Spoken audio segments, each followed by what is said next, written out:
Hi everyone, wishing you a great Independence Day. So I'm here with Dr. Edel today. She's a general physician and she runs her own practice in Kotivakkam, and she's also my best friend. So today we're very excited to talk to you about something that's relevant today, which is on freedom. So I'm going to ask her a very important question on what, according to you, is physical and mental freedom in terms of wellness and staying fit. Yes. So what, according to you, is being free physically and mentally? It's very ironic, and I love this question for the simple reason that doctors, in the crudest possible term, are mechanics for repaired bodies. Yeah. So when you get asked a question about promoting health, it kind of unbalances us a little bit, because that's not is not our comfort zone, because we've only seen people who come to us with something wrong and we need to fix it and bring it back to equilibrium, whereas they come to you for promotion of health and the exuberation of health. So it feels nice that you asked me this. I have a kind of over the past few years, my journey to find my own definition of health has been very different. And it's so strange that on the day of freedom that you're asking me this question, because freedom is absolutely inherently important. It's the absolute seed from around which health develops. So obligation, deadlines, stress,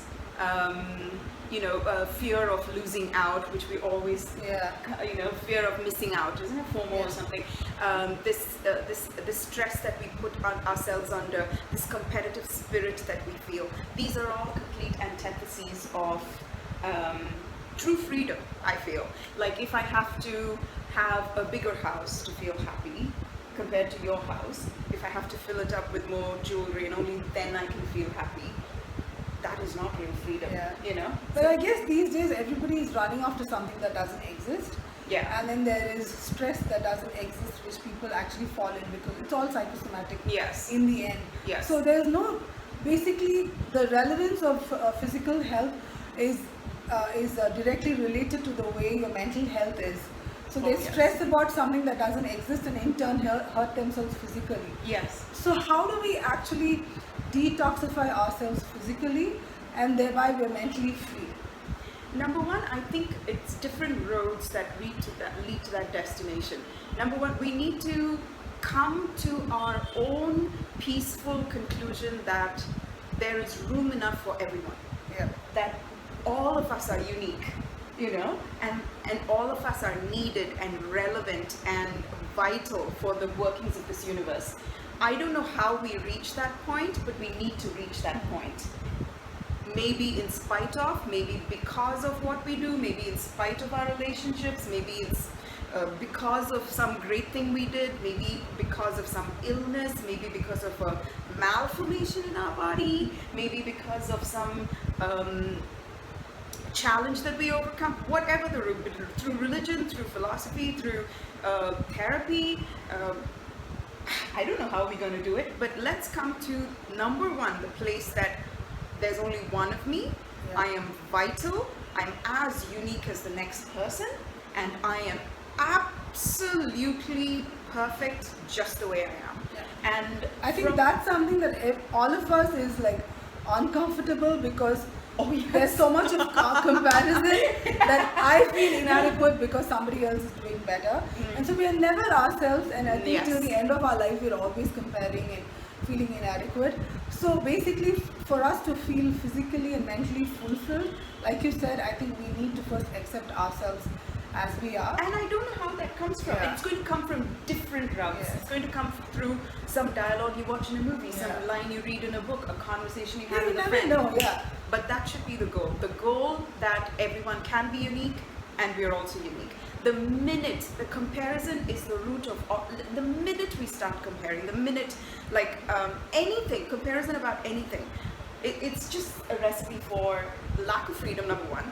And number two, you're just going to be sad. There is no person that's ever compared who's come out feeling I'm good, because there's always going to be somebody better, So I feel when we come into our own uniqueness, right? We're all made of the same raw materials. We're made of spirit, soul, body, emotions, you know, the air that we breathe, the acid in our stomach, the waste we carry till we eliminate, the water that makes up, we're made of proteins, carbs. We all have the same raw materials, but everything is placed so uniquely for each one of us, and it's okay. We are not in competition. Take competition out, first sense of freedom.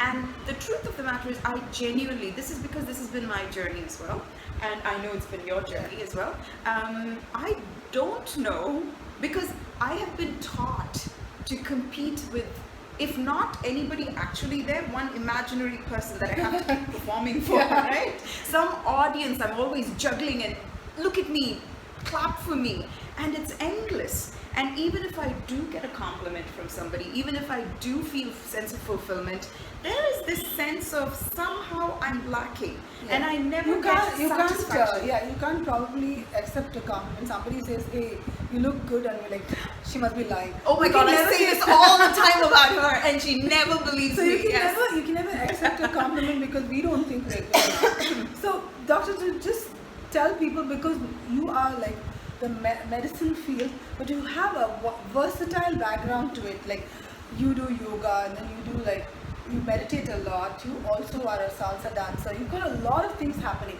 So physically, when I talk to people about taking care of themselves, first, they don't want to spend on their bodies. Yes. They don't want to spend on good health. Rather, they spend it on, you know, getting themselves medically fixed. Yes. So I just want you to reiterate today, as in, because we want to talk about freedom, to take care of their bodies first by giving their body the priority. Yes. So be it walking or running or like taking on some workout activity or whatever it is crucial and mandatory to first of all take care of your body first, and that in turn helps you to mentally fix a lot of things. Yes. Giving yourself that space. Like today I was telling you, running is almost like my meditation, because I kind of learn so much while running. I kind of find the things that I lost while running, and it's meditation to me. Like that, people will find different things in it. So can you reiterate the importance of staying physically fit that translates to mental well-being also? Right. I think it's very strange that I think simply because we don't see how mobile our body is inside. Your heart is beating, your lungs are pumping with air and, you know, like inflating and deflating. Your brain is pulsating. Do we know that? You know, your eyes are blinking, your blood is pumping all over your body. We're very mobile. We can be extremely still, and yet we're moving. We're a city inside. We don't realize anything, right? Yes, and the reason we don't realize it is because our survival needs to still a lot of things. Every input, if we have every input and we're conscious of it, we'll go nuts. There's only certain things we can concentrate on, and therefore we need to disregard unconsciously, and also we are designed to ignore megabytes and megabytes of information that come flooding into our system, and that's the only reason why we can concentrate on one task at a time, right? So my definition of health has changed over the years. Before, it used to be a perfect blood test or a perfect MRI. You know, it's not true. Then it used to be, oh my God, she's got a 36, 24, 36. Well, that's not true, and it's not reliable, and it's just not true.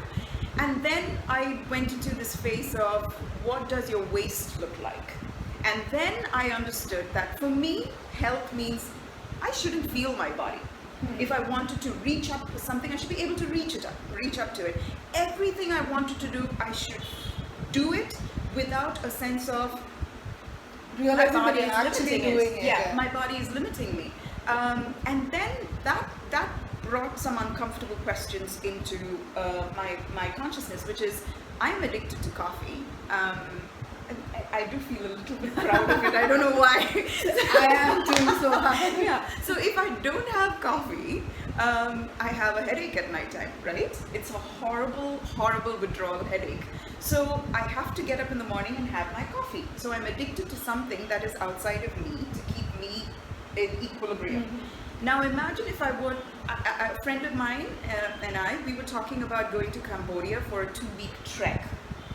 And my first question was, I need to get sachets of coffee because, you know, I need to get it into my system. that's not health, is it? Yeah. Because I'm limited Yeah. by what I can do. Without coffee, I have a headache. I'm crippled. So I'm looking at all the patients that I prescribe diabetic medication to, insulin to. So you depend on so many props that hold us up in order to give an appearance of health. Is that health? Now to me, health truly means freedom, and this is such a good topic to discuss. Freedom from, I am technically not a healthy person then, because I require a coffee in order to not have a headache at night. And if I'm one of those people that require a hit of alcohol in order to loosen up with friends, are those friends healthy for me? Yeah. If I need to like constantly give my mind stimulation in the form of information, Netflix, like I have to start from Game of Thrones season 1 to season 8, I have to finish it in 3 days, otherwise I'll go nuts. Is that health? That's not health. What is health? It's to be able to go so far and say, I'm going to stop. Yeah. And not feel guilt, not feel a sense of, I have to complete it. My body is screaming in agony. No, I have to finish my 10 kilometers run right now. Yeah, that's exactly what I said to you this morning. I prepared for a 10K and then my body was crying for help. I said, okay, I'm going to stop at 5. That and I is was freedom. still happy. Yeah. Yes, that is freedom to be able to say, you know what, I'm okay. Because there's no imaginary audience in your head going, oh, shame on you, boo, you didn't finish your, and just to be able to say, I am okay, and draw healthy boundaries, that is freedom. That's really a good one, because health in terms of physical boundaries and mental boundaries is so crucial. Yes. Physically, you should be able to learn to say stop when you're binge eating, or even if you did an entire day, then you should bounce back the next day. Yes. Mentally, if something is toxic for you, you should be able to draw a boundary and say no. So this is something really important. Thank you for bringing it up. Yes. So the ability to say no, the ability to put boundaries. I don't know who's going to be watching. If it's men, this may not be relevant to you, but for women. Okay, let's not get there. That's a whole new topic. But the truth of the matter is, women are, you're told to smile. Like a few weeks ago, I was walking on the street and somebody said, "Why don't you ever smile?" And I'm like, why should you? I don't know any man who's ever been asked that conversation. So, and then I felt extremely inadequate, extremely criticized, so unsure of myself, and I felt jittery, and then I was just like going around with a Joker grin on my face for a little bit, and then I thought, you know what, no, I can't do this.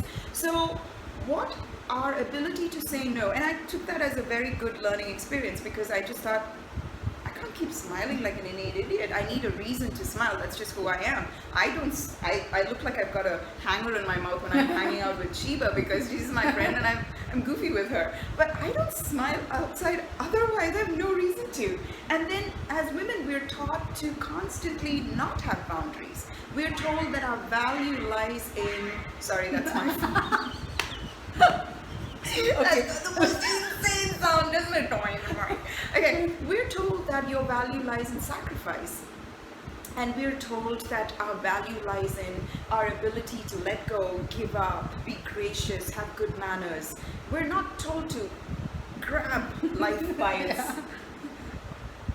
BALLS and like take control of your life. And that is the responsibility of freedom. Freedom is not just running wild, it's about taking control of your life. Control is important, and saying, this is good for me, this is not working, and I'm going to remove myself from this situation that is causing me distress, and I need time to regenerate, because we do get damaged. Life does, it's just like our body. So many cells get damaged every day. Our body does a repair. Our soul gets damaged. We need time to repair. Our emotions get damaged. We need to repair.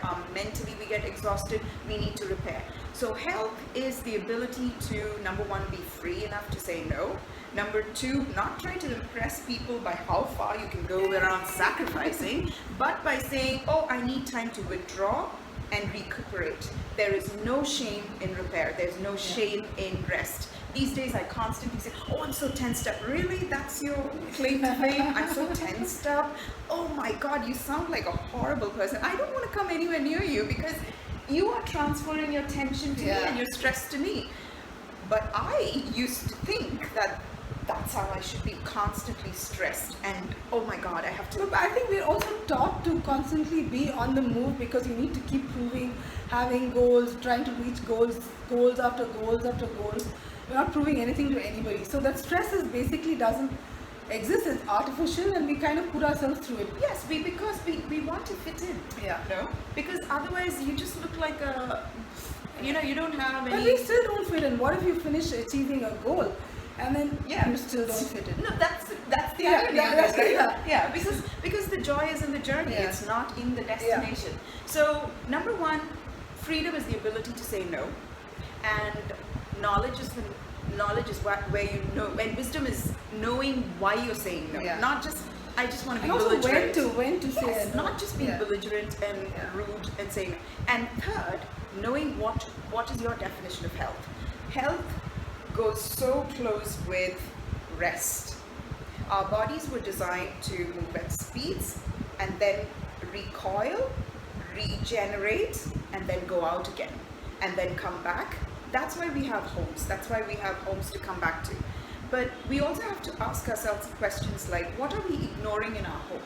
Is our home so functional that all we are ignoring is the lack of beauty, we are ignoring the lack of stimulation, we are ignoring the lack of emotional stability and hope and joy, and we are focusing only on what we need? Then we are leading a very poor life. If I'm surrounded by beauty, if I'm surrounded by joy, and my brain is in this place of bliss, and I ignore bliss to concentrate on something, then I'm a rocket. So what is our home filled with? What do you go home to? That is health. If I go home to medication, if I go home to a nagging wife and a belligerent husband, if I go home to sick children, if I go home to people at competition, and if I go home to, like debt, surrounding myself with things that I genuinely don't know whether I actually like or not, but I have to fill it because a living room is supposed to have a TV. I'm supposed to do this, I'm supposed to do that. No, who are you? You will have boundaries if you know yourself, and boundaries are from doing everything and then realizing this works or doesn't work, saying no to those, and then coming back to yourself, becoming that knowledge, becoming part of you, and designing a life around you that is uniquely you. Wearing the clothes that make sense to you, doing activities that make sense to you, surrounding yourself in life with the things that spark joy in you. So if all your stimulation is joy and about safety and love and happiness, and your brain is learning to ignore that, and then all you have is the energy to focus your efforts on something, that is health. Now we are living in survival because none of us have time for we are ignoring stress, we are ignoring ill health, we are ignoring bad vibes from people, we are ignoring deadlines and being punctual. Everything, those are the stuff we are ignoring, and we're trying to do something. That will only be surviving. It will be like coming up for a gasp of air and then drowning again. Back to do the same thing again.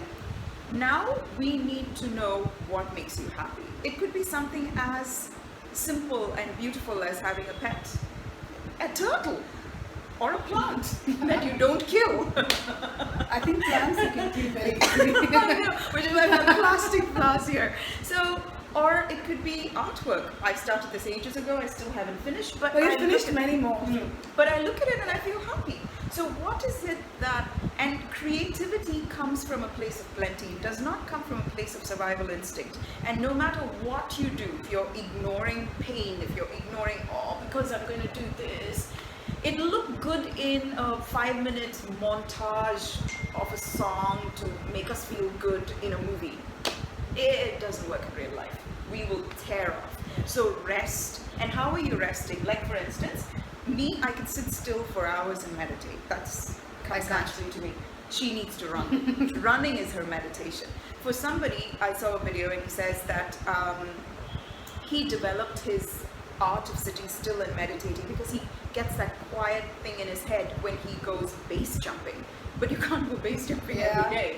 So he thinks that he was like, every day our mind, our soul, our body needs to align. And you do that in stillness. And stillness happens when you're not having a jibbery-jabbery mind. And stillness and alignment is important. And he decided, he used to constantly go after this adrenaline rush when it's just like, boom! And then he's all alone. And he's base jumping, or he's bungee jumping, or he's also a cave diver. So he does all these extreme things and brings himself to the brink of survival to feel that stillness and the quietness in his heart. And it's fantastic, right? But it's not duplicatable. It's not, you can't do that every day. Yeah. So he developed the habit of being still. There is somebody who goes swimming every day that I know personally, because that's how her mind gets still. Running is something that you can't do every day. So not many people love running or like running even in the first place, but to each one their own. You find your own space where you can find yourself in it. Yes. So you can go ahead and find your own space. Somebody can do it by lifting weights, right? And this is the thing, right? Like, just because meditation and sitting still comes easy to me, if I'm sure that she's a different person, I'm not in competition with her, she doesn't have to do anything that she can't do to come to the same route, the same stillness, I won't force her to meditate. She's fine. Her meditation is running. My meditation is sitting still. We're two different people, but our common goal is stillness and alignment, and we can reach at different routes, right? So this is the problem with medicine, unfortunately. We've got like a set rule, a set bunch of blood tests that say this is normal, this is abnormal. No, it's not. Blood is a mobile organ. Today your BP might be that, tomorrow it will be this. Half an hour apart it will be different. Your thoughts change, your BP changes. Likewise, your blood results change. And the story that a blood test tells you is so different. You can't define your life and your life experiences through blood tests and your health by blood tests. So how much of and going into, like, I constantly say this to Sheba as well, excuse me, constantly going for master health checkup is not investing in health. It's about being a detective to find a disease, and what you seek you will find. You want to find a disease, I will find something in you. If nothing, we can write psychosomatic. Thank you. Psychosomatic illness, all of us have that. Our state of mind determines our state of our body. So what is your goal? Is your goal to be free? And that is the worthiest goal in this day and age. So what do you need to be free of? And why do we need to be free? Because that's the only road to health. There's no other road to health. We need to be free. Yeah, free as in you need to be free from bad food, free from bad choices in your life. Say for instance you wake up in the morning and you have enough time to even go for a walk and you choose not to do that, that's a bad choice. So even though you may think you're making a choice for your own freedom, but that's not a good choice, I'd say. But when you have a choice to make, choose the one that's good for you, good for your health, because you have a life to live and you don't want to invest in a life where you're going to be spending a lot on medical expenses. You don't want somebody to be taking care of you and having issues like that in your family with friends. You want to lead a life that's peaceful for you as much as it's for others too. So you have to make choices that's relevant for your own good health and for people around you. So if you don't make good healthy choices, you're going to be putting, say for instance, if I'm going to constantly make bad choices for my health, then my mom and sisters have to take care of me, which I don't want to do. Which I don't think even they'd want to do it. So why would you want to put people into a spot like that? So make choices that are good for your own health. Health in the sense physical and mental health. If you're feeling stressed in your work or in a relationship, take your time off, try to meditate, go do something by yourself, figure out what's wrong, solve that. So I think that way you will be able to understand your own self. Solve that first, don't live in that place for too long. Because then of course you would enter into another darker space called depression. Don't get into spaces like that. Heal yourself first, take the weekend off, stay by yourself first, learn to love yourself and learn to love spending time with yourself, and then move on in life. I think that way both physically and mentally, you'll be in a space where you're free from a lot of things that are not necessary for you, Yes. and your life will be beautiful. So like what doctor has been reinforcing on and off now throughout the talk, make sure that you give that space and love for yourself first. Yeah. Say no to more things than saying yes to bad things. Like if somebody calls you out and you don't want to do it, don't say yes. Don't go and kill yourself. Don't say yes to a project you don't want to do just because they're paying you. Say no if you don't want to do it, because that's still. And don't run a 10K when your body is saying don't run a 10K, do a 5K, it's still good, because you're running for your own good health. So make those specific choices that are going to help you to feel healthy, and do it for yourself, not in competition with anything else. I think this is going to give you a good insight into what real freedom is in terms of health. I'm so happy that Dr. Edel is sitting with me and chatting with me today. And we both wish all of you a good day, and a good day where you can also come to a conclusion about your own freedom, and we hope you make the right choices. What do you want to say, Doctor? Freedom is responsibility, right? Like Sheba said, there are choices. You have the freedom to make a choice, but the consequences you can't choose, right? So the choice is yours. The consequence of the choice, you're going to have to face it. So don't do the deed if you can't do the time for the deed. So choose things very wisely. Freedom comes with a great degree of introspection, responsibility, knowing that we take calculated risks, knowing that, oh, if I do this, this is exactly what's going to happen as a result of. I want to choose this, but I don't want to choose this. So I want to drink, but I don't want a hangover. Guess what? Freedom means not having to drink, right? Or if you do want to drink and I will have a hangover, then choose. Then you have to go through the hangover. It's as simple as that. So what are the choices we are making? How informed are we about the choices? And the choices we make should not hurt us. Everything should be about building us up. Who are you choosing to be your friends? Who are you choosing to be your life partner or to have a relationship with? What are you doing in your spare time? What are you surrounding yourself with that is, submerging into white noise territory? What are you ignoring? If you're ignoring things that you have to survive from, your life is just going to be filled with stress. If you're going to ignore beauty and healthy relationships and things that are stress-free, then you'll make a good choice. So responsibility that comes with freedom should be embraced with joy. This is our greatest commission as people in this world, in this time and age, and we should take that responsibility with so much joy, because this real estate is all we have, and let's make the best choices through our freedom for us, so that we can be more than what we can ever imagine we can be. So okay, happy Independence Day, guys. Bye. Have a good day. Bye bye.